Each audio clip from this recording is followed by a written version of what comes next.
Alright, here we are. Now we're on another lens. We're testing another lens. This is the Sony A7C on the Sony f4 16 to 35 millimeter lens. It's got optical image stabilization, but it's on a tripod right now, so it doesn't matter. So we're going to do a couple of different things with this guy. Right now it is set to 16 millimeter at f4, and I'm going to start to jack it up. Oh, look, I'm zooming. It's 24 millimeters right now. That's so 24 millimeters. It's 24. Back it up. Now I'm going to do all the way to 35. 35 millimeters.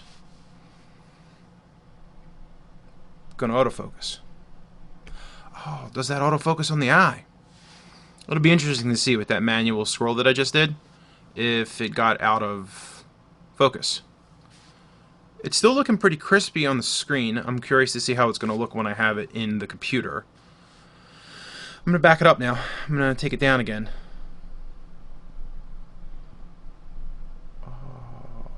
Zoom in out manually. Oh.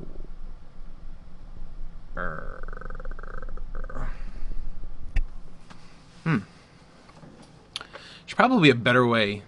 So again, I'm a total novice when it comes to cameras. I don't really know what I'm doing. I don't see a zoom in function anywhere on this camera. Now I set a manual function on it. There's like a pad on the back to do zooming, but I don't see anything that you would let you zoom. And like when you do the zoom, I feel like it's a digital zoom, and it is not a lens zoom like this. The ISO keeps changing too. I guess that's probably has something to do with the light behind me. It's got some interesting bokeh happening in the background. It's also weird that I have like there's like a visual icon if the shot is level. I have that up, and so it's like crossing over my face. So what would be the optimum shot for this distance? Don't want this like loose collar showing. I'm gonna zoom in a little bit more. Alright, get in on that face. Nobody wants to see this face. Okay, so what are we at here? What is this? What is the ideal length of this shot? It's back to where I was before. It's a little bit under 24 frames, or 24 millimeters.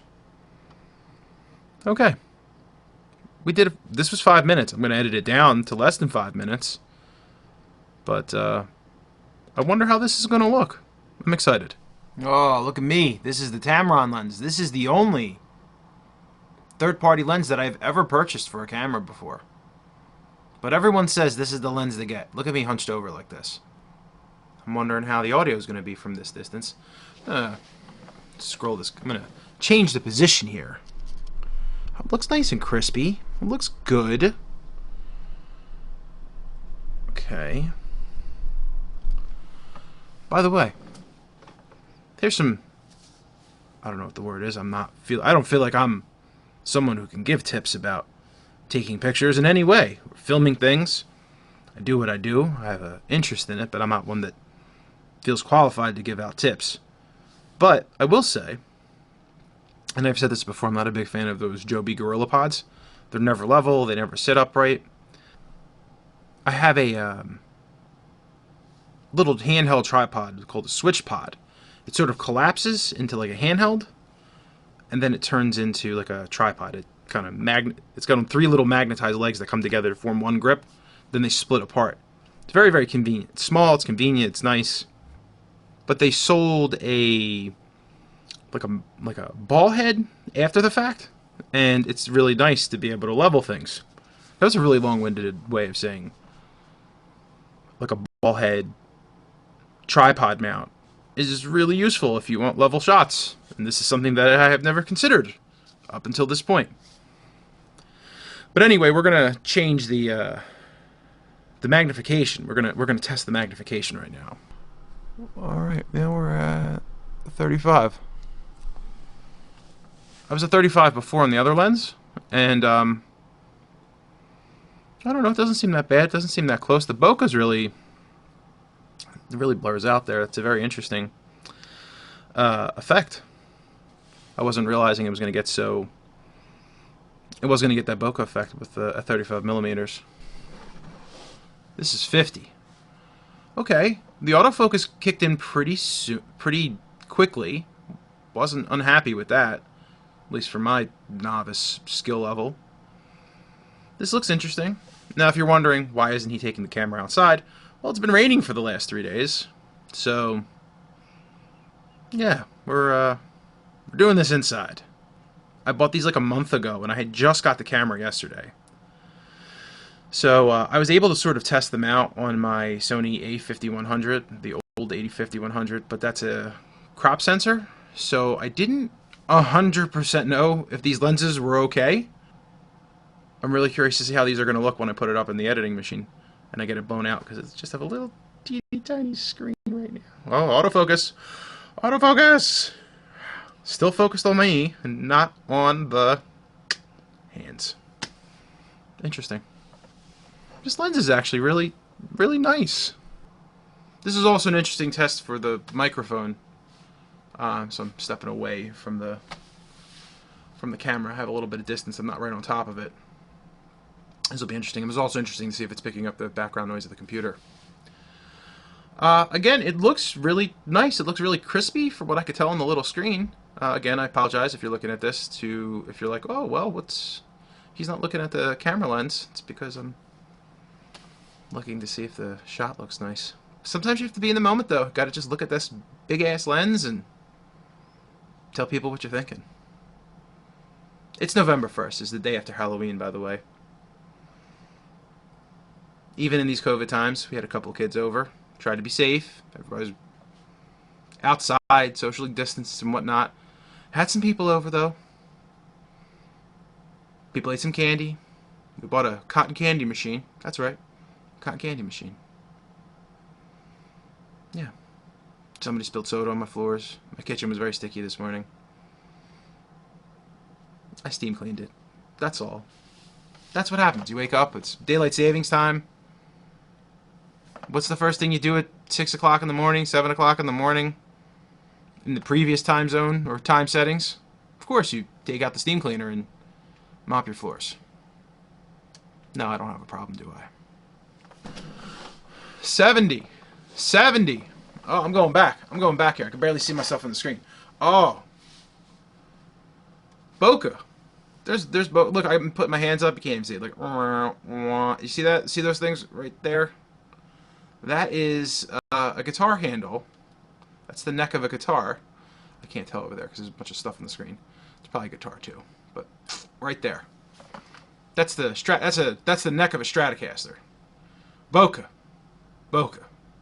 Wow, this lens looks really nice. This actually might be my favorite lens. It's pretty. Hopefully, it'll dry out soon and we can take this thing outside. Although, if you were following some of my other test footage, when we went to Cape May, those videos are available online on YouTube, but we went to Cape May a couple weeks ago, and that's the first time I really took the Sony Alpha A5100 to outside at all, really. I don't think I've ever really taken it outside, because I don't really do photography. And, yeah, all kinds of sand and nastiness got on the sensor. And that was a truly horrifying experience. So I got to tell you, I'm a little bit afraid now. I'm afraid to take this thing out and get dirt on the sensor. Weather sealing. You can get lenses with weather sealing. And I've slowly realized that is something that people should invest in. Yeah, but that's the difference between like maybe a $1,000 lens and a $2,400 lens. Notice how I didn't say like a $300 lens, because yeah, these Sony lenses aren't cheap. Which is another reason why I bought them on eBay, and I was terrified to see if these lenses were in any way screwed up. But so far, so good. So far, so good. I've had very good luck buying used lenses off of eBay. Alright, I'm done. That's like 11 minutes of recording with these two lenses. Let's see what happens when I zoom it all the way out. Ready? All right. Smooth. All right. I was almost able to turn that whole thing with one motion, but I botched it at the end. It was a botch. I didn't get it all the way done. But this Tamron lens, I'm really liking it. This is a really nice lens, and I don't usually deal with zoom lenses. I usually deal with primes. So again, a bit of a novice. I don't know what the hell I'm talking about. But most of the time, I'll go on a YouTube video and somebody will say, "Oh, buy this lens and buy this lens and buy this lens," and typically they're always primes. And I'm noticing that photographers typically like primes because they like to get in on their subjects. So I have never typically invested in zooms, but now I have 3 zooms in my repertoire and only 1 prime, that 20mm. So this is a bit of a change for me, and I'm trying to intelligently buy lenses. So whereas before I kept overlapping with millimeters, so like I have lenses that were like kind of all fell within 16 and 40, and a couple of them overlapped, primes and zooms. Now I'm trying to build 16 to 35, 28 to 70, and then I bought the kit lens, which I probably, again, I ordered the camera, then I went out and got some of these other things. I probably wouldn't have ordered the kit lens. That would have saved me like $300 or $400, because the kit lens overlaps from 28 to 60. But the nice thing about the kit lens is these other lenses are a lot heavier. So if I want to do work on a gimbal, those other lenses that kit lens might come in handy, I hope. So I'll probably invest in either an 85mm at some point, or I might get an 85mm prime, or I might get another zoom. You know, that covers something around 80 to maybe 120, 130. But we'll see where the practical application is. Okay, and that was 12 minutes of video footage. Also another good test, because I haven't done more than like 10 minutes. That A5100 that I have, that's 6 years old, that thing overheats if you look at it wrong in 5 minutes. So, digging this, digging it. I'm out.